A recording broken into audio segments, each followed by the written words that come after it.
Gusto ko nang magkabebe. Ang random mo, te. Inaniligaw sa'yo, di ba? Meron, sa kabilang section. Crush ka din ni Peyton.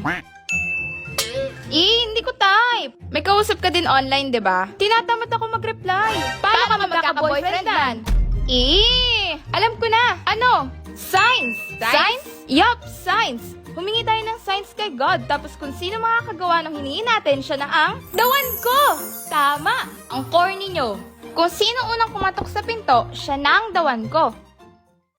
At ang ex ay tatanggalin na dahil hindi dapat binabalikan ng ex. Okay, class? Ma'am Desiree, excuse me po.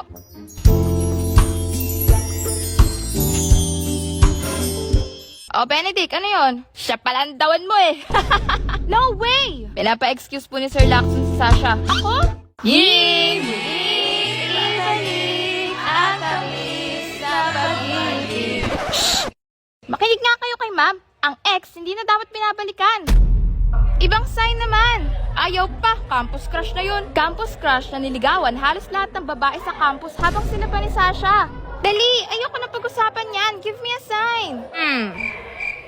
Kung sino malilibre ng pagkain sa'yo mamaya. Ang hirap naman nun. Para mas klaro yung sign. Kahit abutan ka lang ng food, okay na yun. Sige. Wala nang turon. Ano ba yan? Favorite ko pa naman yun. Gusto mo turon? Sobrang binigay sa akin. Ayoko nga. Kunin mo na. Iiyak ka ba sa akin? Naiiyak? Kapal mo naman. Crush mo lang ako eh. Crush? Napapaliw ka na ba? Sino magkaka-crush ang pang yan? Ikaw. Kaya mo nga ako sinagot dati, di ba? Ewan ko sa'yo. Enjoy your turon.